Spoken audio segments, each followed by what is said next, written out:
Welcome to our Warface review series video. Today we'll be looking at the Howa Type 89, one of the newest assault rifle weapons that is infamous as the new meta rifle. Today we'll be looking to it to see if in reality the new Howa Type 89 is the best assault rifle in all of Warface. We'll be looking into its special attachments to see what perks you get and if it really is worth investing into this weapon. We will compare it to other assault rifles to see how much better or worse it is. But before that, we first have to see how I got this weapon. This assault rifle is in the produce shop pretty frequently at the price of 2,000 credits. I was able to snatch the rogue version of the rifle at a 10% discount for 1,800 credits. I personally like the rogue version of this rifle because of all the gold accents you get on the attachments. Now let's see the statistics and the special attachments of this weapon. This gun has the highest damage for all of assault rifles in Warface, sitting at 90 damage per hit, making it one of the only rifles to one-shot sets at a range until of 20 meters. This gun has the RPM of 625 and the range of 17 meters,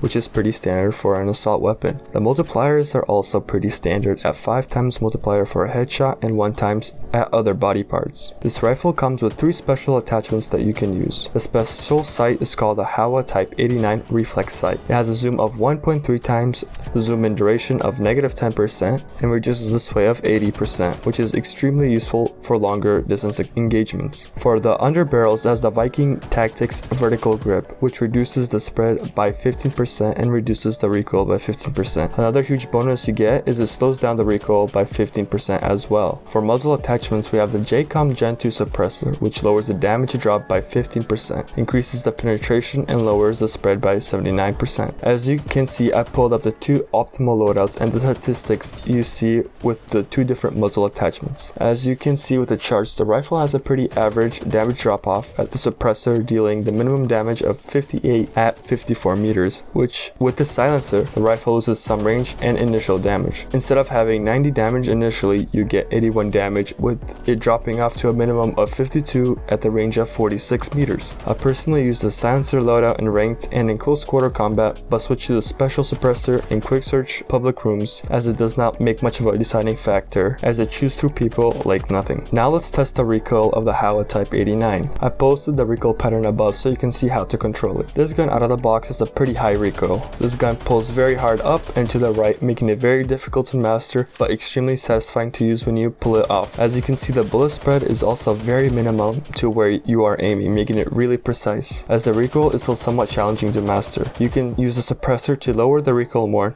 but at the sacrifice for max damage. Now let's compare it to the very close rival, the CZ805 Bren A2. The CZ Bren has 3 less damage points at 87 compared to 90 of the Howa Type 89, but 5 more RPM at 630 compared to 625 on the Howa. The Howa still has a higher damage per second at 938 damage compared to the 914 of the Bren. The one advantage that the Bren has over the Howa is its burstability, and comes with more ammo than the Howa at 5 more in a clip and 35 more in the vest, allowing for 1 extra kill per mag. The recoil pattern is a copy and paste but flipped. The Bren feels like it is much smoother in recoil, but to be honest, choose what gun feels better to you. For me personally, of the sound and the feeling of the Howa over the Bren. The sight as well is much more clear and easier to use than the Bren's variant. You won't go wrong with either assault rifles, as they are really competitive and comparative with one another. Thank you guys very much for watching, and if you liked my review, please leave a like, subscribe, and drop a comment on which gun you prefer or what other gun I should review.